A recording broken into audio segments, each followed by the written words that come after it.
Folk Art Museum in Los Angeles, where there's a fascinating exhibit called Private Passions. There's everything from ethnic and contemporary jewelry to beaded purses with oriental rug motifs and wonderful handmade objects. We'll highlight some of these magnificent crafts here throughout the show. But first, there's one collector in Northern California who just may be the most passionate Elvis Presley fan on the planet. She's parlayed her fascination for Presley into one of the coolest jobs ever to honor the King. Here's Rockin' Robin.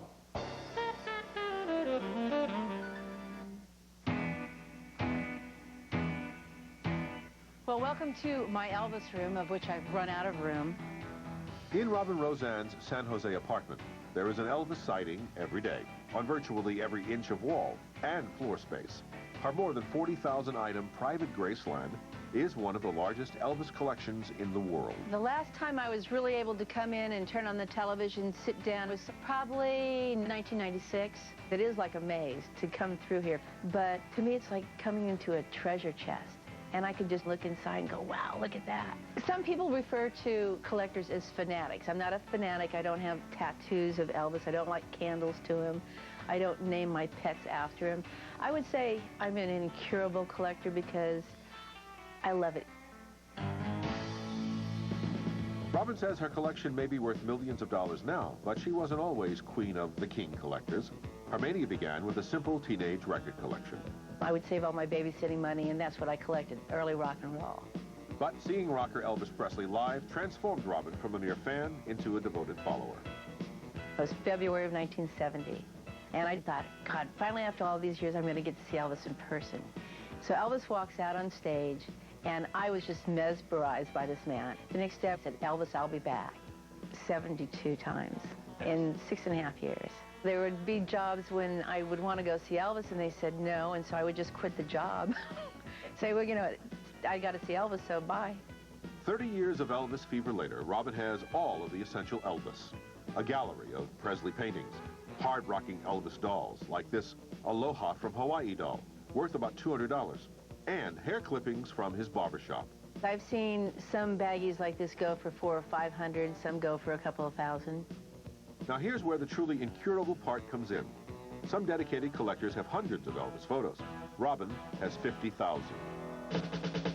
They're in file cabinets. There's one that's just all candid and concert, one that's movie. Then I broke them down to black and white 8x10s in color, and then 5x7s, and then Army.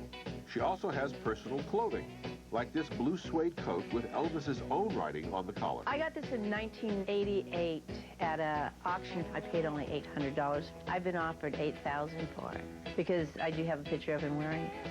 Unbelievably, Robin even found Elvis's dental records.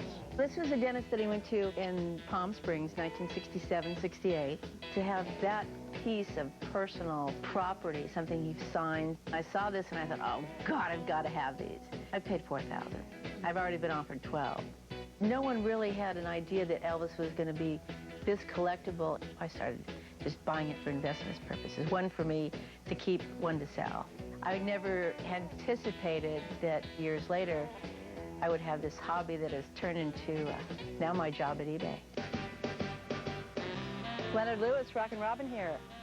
These days, as perfect matches go, little can beat Robin's gig at eBay, where she developed and now oversees their Elvis theme site. We launched it in August of '98. We had maybe at that time 350, 400 items, and in the last 2 years it's gotten up to close to 11,000 items. You can go to Ask the Expert here and ask me questions about Elvis collectibles and just be able to share the Elvisness that is out there. Oh, this is a good one. I have a concert ticket dated Sunday, August 12, 1956 from New Orleans. Wow, that's worth about $500 or $600. Robin dispenses Elvis facts and feedback, surrounded by hundreds more Elvis collectibles, including the ultimate Elvis memento that gave her eBay handle. My favorite pictures of Elvis and I kissing, Tahoe. In 1976, I gave Elvis an I Want Your Body bumper sticker. I went to pull the scarf from around his neck. He goes, no, no, honey, let me do it.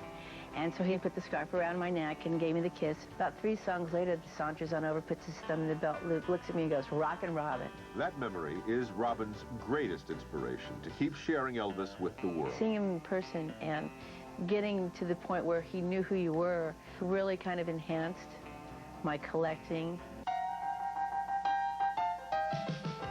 So Elvis walks out. I have a big place where people could see just an entire retrospect of Elvis's life and be able to meet other fans and just kind of like hang out. I think there's a special reason why Elvis was put here, and he has used me as a vehicle to do this, and who knows where it will take me.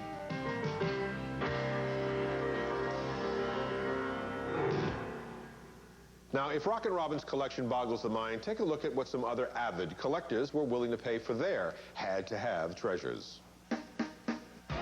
Can you believe